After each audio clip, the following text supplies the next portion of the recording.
Ռոբերտ Մարգարյանն է իմ հյուրը, քաղաքագետ, ողջույն Ռոբերտ, շնորհակալ եմ, որ եկաք։ Եվ միասին լսում ենք մեր եթերը։ Կուզեի հարցս ուրեմն սկսել տպավորությունը, գնահատականը առաջ երկու շաբաթն անցավ ընտրապայքարի, քարոզարշավի ներողություն, եւ եւս երկու շաբաթ կա, ինչպես կգնահատես, ինչ է կատարվում Հայաստանում եւ հետո կա նաեւ կանդրադառնանք թե ինչ սպասել։ Բնականաբար մենք հերվիս ենք նայում, սոցիալական կայքերի միջոցով, հեռուստատեսությամբ այդպես հետևում ենք, բայց մոտավորապես տպավորությունը այն էր, ինչ որ կարծում եմ գուշակում էինք բոլորս լինելու է թեժ ընտրապայքար, ասենք թե ընդդիմության կողմից այդ քարոզարշավը, որ իրականացնում մոտավորապես հենց այն չափանիշներով, որ պատկերացնում էինք, մյուս կողմում իշխանության եւ Նիկոլ Փաշինյանի պահվածքը մոտավորապես հենց այն էր, որ բոլորս պատկերացնում էինք գնալով լինելու է եւ կարելի է գուշակել, որ առաջիկա երկու շաբաթների ընթացքում ել ավելի, այդպես ասած, այդ մոտեցումները, որ ինքու ցուցաբերում է պահվածքը, ավելի այսպես սրվելու է եւ ավելի այդպես ասած այլ տեսք է ստանալու։ Բայց ամեն դեպքում հիմա եթե ուզենանք արդյունքները համեմատենք, կարծում եմ ընդդիմությունը շատ լավ է աշխատել այս քարոզարշավի ժամանակ։ Այսօր մի ինչ-որ տվյալներ հրապարակվեցին այսօր առավոտյան Գելափի միջոցով։ Իհարկե, ես անձամբ այդ Գելափի տվյալներին չեմ հավատում, շատ արժանահավատ տվյալներ չեն, հատկապես նկատի առնելով 2021 թվականի փաստը, որ ընտրություններից մեկ շաբաթ առաջ հարցումներ էին անցկացրել, Հայաստան Դաշնիկը 33% էր գրանցել, բայց հետո արդյունքները բոլորս տեսանք ինչ եղավ, բայց այնուամենայնիվ նույն Գելափը, ասենք շուրջ մեկ ամիս առաջ մեկ այլ սոցհարցում էր անցկացրել լրիվորեն այլ տվյալներով։ Հիմա գուցե չհավատանք, բայց ամեն դեպքում Գելափի երկու արդյունքները իրար հետ համեմատելով հետաքրքիր, այդպես ասած, պատկեր է մեզ համար ձևավորվում, որտեղ այն առաջի արդյունքները, որ հրապարակեցին, օրինակ Հայաստան Դաշնիկի համար եւ Ռոբերտ Քոչարյանի համար իրենք նշանակել էին 5.5%, մինչդեռ 5.5%-ը հիմա դարձել է 12.1%, այսինքն ընդամենը երկու շաբաթվա քարոզարշավի ժամանակ Հայաստան Դաշնիկը կարողացել է 6.6%-ով առաջ անցնել եւ եթե նայենք մյուսների հայեմատությամբ միակ ուժն է, որ կարողացել է նման առաջընթաց արձանագրել երկու շաբաթվա ընթացքում, կարելի ասել, որ ամենաարդյունավետ եւ հաջող քարոզարշավը մինչեւ այս փուլը ունեցել է Հայաստան Դաշնիկը եւ նախագահ Քոչարյանը, որոնք կարողացել են, ասենք նույն այդ 5.5%, ասում եմ, ես չեմ հավատում, բայց եթե դա հիմք ընդունենք, հենց այդ 5.5% հիմա դարձել է 12.1%։ Երկրորդ տեղը Նիկոլ Փաշինյանը բնականաբար 5.5%-ով կարողացել է իր այդ վարկանիշը, որ ուներ մեկ ամիս առաջ, հիմա այս քարոզարշավի արդյունքում բարձրացնի, ինչը կարծում եմ բնական է, վերջապես այդ ագրեսիվությունը, որ ցուցաբերում է, ամեն դեպքում որքան էլ որ մեզ դուր չկա, բայց հասարակության ինչ-որ հատված ամեն դեպքում հետարկվում է դրանով։ Իմ համար մի քիչ հիասթափեցնող էր, ասենք, ուժեղ Հայաստանի եւ Բարգավաճ Հայաստանի գործունեությունը, որտեղ այն 6.6%, որ Հայաստան Դաշնիկն է կարողացել առաջընթաց արձանագրել, նրանց մոտ դա տեղի չի ունեցել, ուժեղ Հայաստանը 1.5%-ով է կարողացել իր վարկանիշը փոխի, իսկ Բարգավաճ Հայաստանը 0.8%-ով է կարողացել փոխի, որը ամեն դեպքում այս արդյունքները մենք հիմա ունենք, իհարկե ասում եմ արժանահավատ արդյունքներ չեն, ես այդքան միամիտ չեմ, որ հիմա նստեմ այդ արդյունքների ման վրա պատկերացնեմ, որ մենք արդեն հաջողության ենք։ Բայց տենդենսը հետաքրքիր է։ Տենդենսն է հետաքրքիր։ Գիտեք, ընդհանրապես։ Եվ պատկերացնենք, որ հիմա նույն տեմպը եթե պահպանվի, այսինքն նոր երկու շաբաթ անցել քարոզարշավից եւ արժևում դեռ երկու շաբաթ էլ ունենք, այսինքն եթե նույն տեմպը պահպանվի, ամենայն հավանականությամբ երկու շաբաթվա ավարտին մենք շատ ավելի հաջող պատկերի ականատես ենք լինելու։ Տենդենսն եմ ասում, օրինակ ես նույնպես սոցիոլոգիական այդ հարցումներին, հրապարակվող հարցումներին չեմ հավատում, երբևէ չեմ հավատացել, հիմա էլ չեմ հավատում։ Եվ ոչ միայն Հայաստանում, այստեղ էլ չեմ հավատում։ Այստեղ մոտավորապես երբևէ ինձ ոչ ոք չի զանգել, օրինակ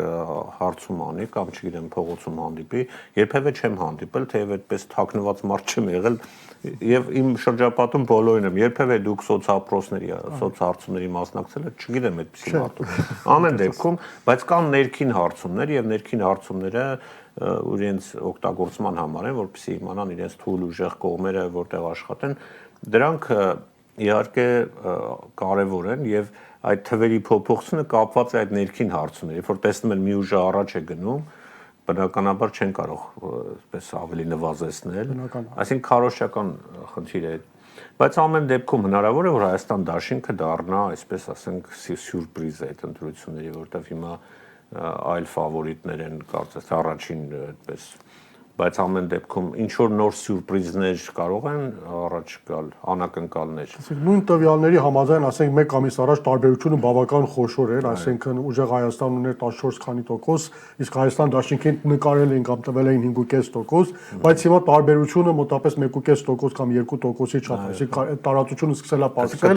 Չի բացառվում, որ առաջիկա 2 շաբաթների ընթացքում ինչ որ այդպես ասած հաջող քարոզարշավի արդյունքում բնականաբար տեղերը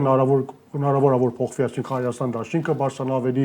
դառնա ավելի, ինչպես ասած, գլխավոր ընդդիմության շարքերում գլխավոր ձայն հավաքողը ուժեղ Հայաստան ու նրան երկրորդի։ Պիտի սպասենք, տեսնենք ինչպես է գնում քարոզարշավը։ Ինչ թերություններ ես նկատել, օրինակ ընդդիմության քարոզարշավը, այսինքն չասենք թերություններ, ուղղություններ, որոնց վրա պետք է ընդդիմությունը ավելի ուշադրություն դարձնի։ Ես անձամբ չեմ կարծում թերություն, չեմ կարող նկատել, որովհետև անում են այն ինչ որ պատկերացման պետք է անեին, այսինքն ժողովրդի հետ ուղղակի շփման մեջ մտնել, ժողովրդի լեզվով խոսել, չիսնել Նիկոլ Փաշինյանի մակարդակին։ Հիմա ես տեսնում եմ որոշ տեղերում այդպեսի տեսակետներ անցում, որ պիտի պատասխանեք, դուք էլ Նիկոլի նման ագրեսիվ պետք է լինեք։ Հիմա որոշ դեպքերում այդպեսի փորձեր կատարվում է, բայց կարծում եմ այդ այն բանը չի, որ հիմա մեր ժողովուրդը հավանում է, որովհետև եթե հավաներ, ասիկ դոկյալամատ ժողովուրդը ինձ կարծիքով սիրում է դուր է գալիս թրոլինգը։ Ես տեսել եմ ընդդիմության տարբեր ճամբարներից թրոլինգի են ենթարկում Նիկոլ Փաշինյան իր ոճով իրեն պատասխան, չասեմ իր ոճով մակարդակի որակի առումով, այլ թրոլինգի առումով ինքը լավ մասնագետ է։ Ամեն դեպքում պիտի պատասխանել։ Եվ դա աշխատում է։ Պատասխանելը պիտի լինի, այնպես չի, որ չպետք է անպատասխան թողնել, դա էլ սխալ է, այսինքն Նիկոլի հայտարարությունները ամեն դեպքում պետք է պատասխանը ստանա, արձագանք ստանալ, բայց Նիկոլի նպատակը հիմնականում գիտեք մի բան կա, այսպես դու դիմացնի ներվերի հետ խաղում ես, մինչև մետեղ նրան հասնես մի մակարդակի, որ այսպես ասած տանուկ բան կա, այսպես ասած չի կարողանա տիրապետ իրավիճակին, կգնա մի ծայրահեղ քայլի, որից հետո Նիկոլին կարողանա Փաշինյանը օգտվել դրանից, ինչ որ հետագա նպատակներ գուցե հետընտրական փուլի համար։ Ես կարծում եմ հիմա ընդդիմությունը փորձում է մնաց չափի եւ սահմանների մեջ չգնա հասցնի այն խաղը այն խաղի կանոններով, որ ասենք Նիկոլ Փաշինյանն իր համար այսինքն կարծում եք, որ Նիկոլ Փաշինյանը փորձում է ներքաշել ինչ որ արճակատման մեջ, ուզում է սրել։ Ես կարծում եմ այո, որովհետև այդ սրումը իմ տպավորությամբ իրեն ավելի վատ է ազդում, այսինքն ինքը ափերից դուրս գալով, այդպես նյարդայնանալով, ինչ որ խոսքեր ասելով, ինչու՞ չէ զոհվել եւ այլն, դուք կարծում եք, որ իր ռեյտինգը դրանից բարձրանում է։ Բնականաբար չի բարձրանում, այսինքն նա այդ թույլ տված ամենախոշկոպիտ սխալներն է, որ ինքը չի կարողանում ինքը տիրապետել իր ներվերին եւ այդպես էմոցիաներին եւ հայտարարություններ անում, որ իրեն թվում է ժողովրդի կողմից ընդհանրացման, որտեղ իր շրջապատում կանանց մի քանի քրպարկաներ կան, այսպես գլխովյան հաստատում են,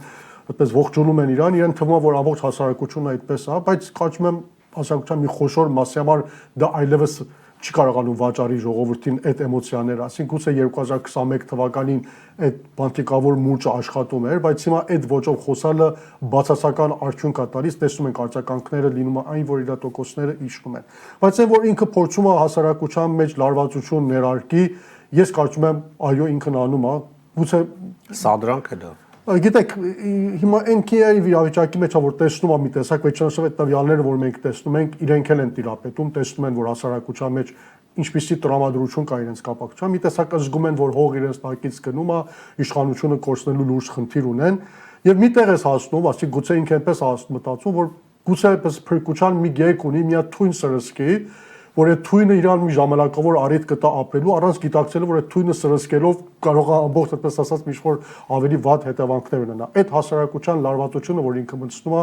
ես կարծում եմ հետընտրական գործընթացների համար ինչ-որ հիմքեր ձևավորելու հող է ցանկանում նախապատրաստել։ Այսինքն ինչ արտակարգ դրություն այդ բախումներ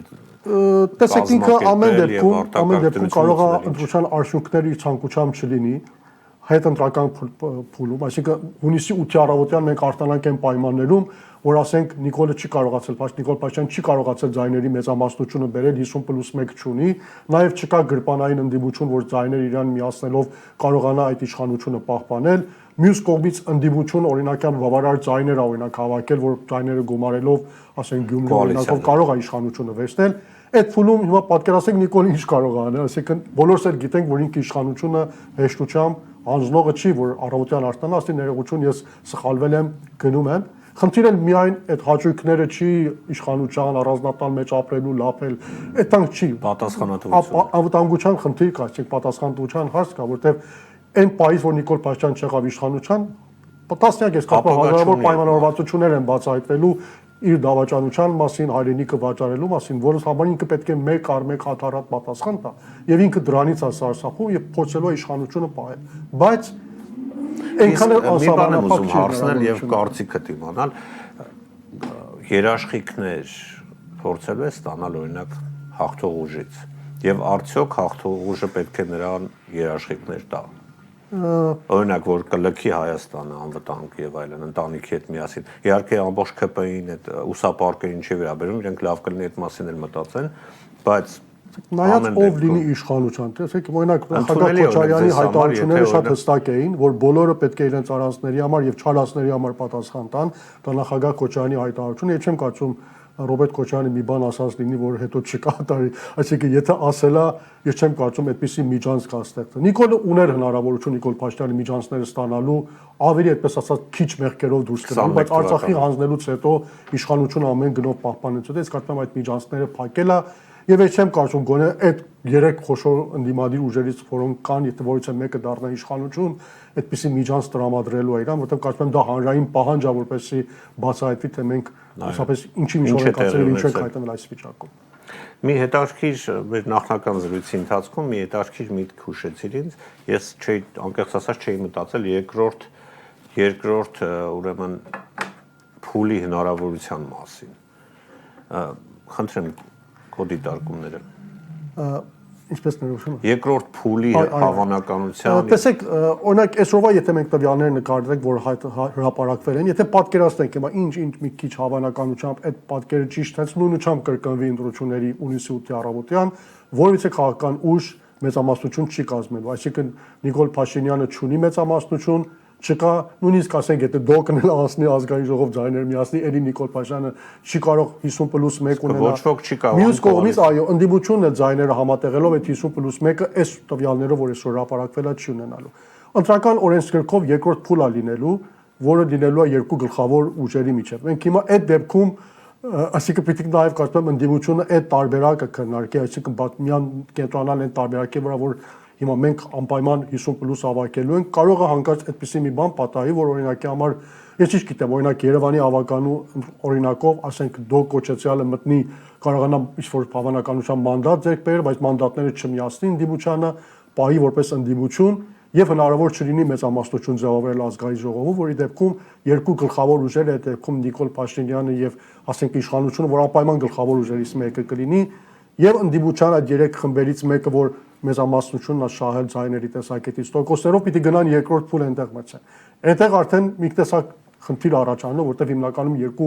բևեռի միջև է լինելու այդ մեծամասնություն ձևավորելը։ Սա կարծում եմ այն թեման է, որ մեր հասարակության մեջ շատ քիչ է քննարկվում։ Բոլորը այդպես միանշանակ ձայները մեկտեղելով հաղթելու։ Պիտի փորձենք դրան չհասնենք։ Գուցե ընդդիմություն Նիկոլ Փաշինյանը հենց դրա վրա է աշխատում։ Տեսեք, դրան չհասնելու համար մենք մի ճանապարհ ունենք, այսինքն այսօրվա տվյալները նկատի առնելով նաև նախկին ընտրությունների փորձերը նկատի առնելով, նաև հասարակական տրամադրությունը նկատի առնելով, վերջնաշնորհ մեր քաղաքական ուժերը իրենք հիմա կարող են քարոշանաբար մի-շոր բան, բայց իրենք գիտեն իրենց կշիռը հասարակության մեջ եւ ինչքան ձայն կարող են բերել։ Շատ հստակ կերպով մենք ունենք քաղաքական ուժեր, ովքեր այսօր մասնակցում են ընտրություններին, բայց ոչ միայն այսօրվա տվյալներին ընդունելով, ընդհանրապես բոլորս էլ սկզբից գիտենք, որ այդ մարդիկ ձայն չեն բերելու եւ շեմը չեն ասնելու։ Օրինակի համար ՀԱԿ-ը ազգային կոնգրեսը, օրինակ Էդմոնդ Մարուկյանը, Լուսավոր Հայաստանը,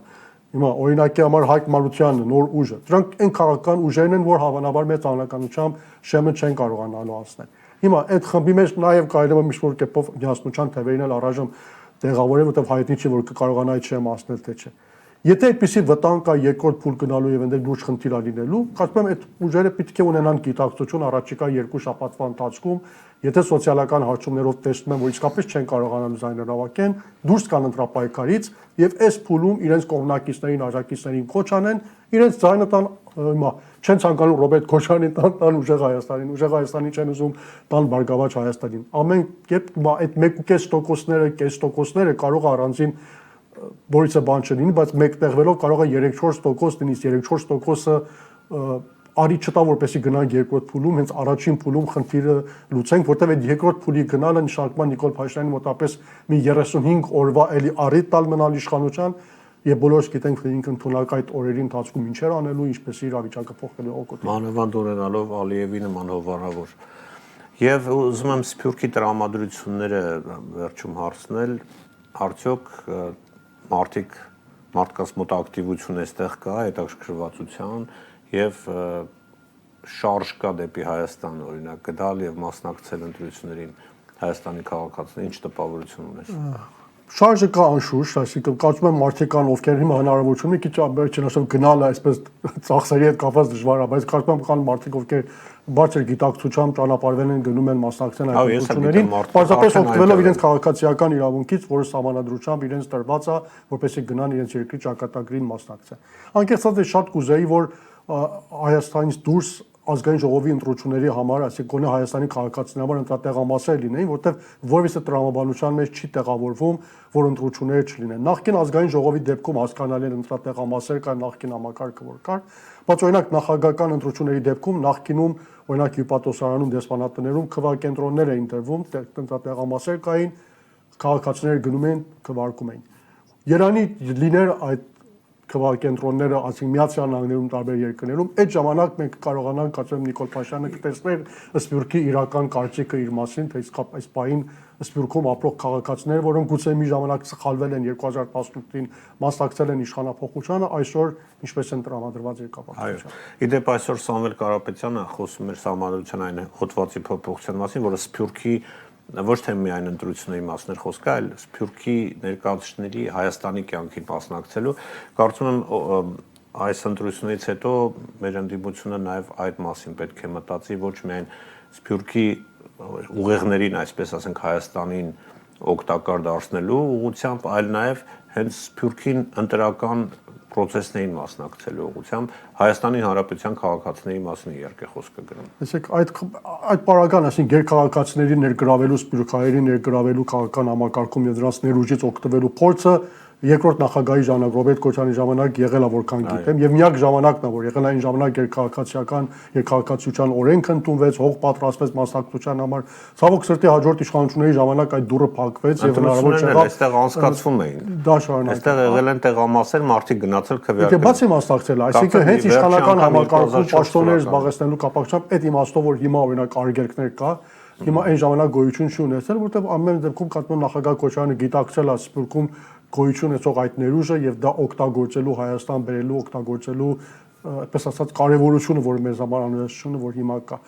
Եվ ես վստահ եմ, որ ինչպես դուք ասեցիք, իշխանապողությունից հետո եւ հույսով եմ, որ օրակարգի մեջ կլինի հաջորդ իշխանությունների, որպեսզի Սփյուռքին ավելի շատ ներգրավեն քաղաքական հարցեր։ Շատ շնորհակալ եմ, պարոն Մարգարյան, շարքի զրույցի համար։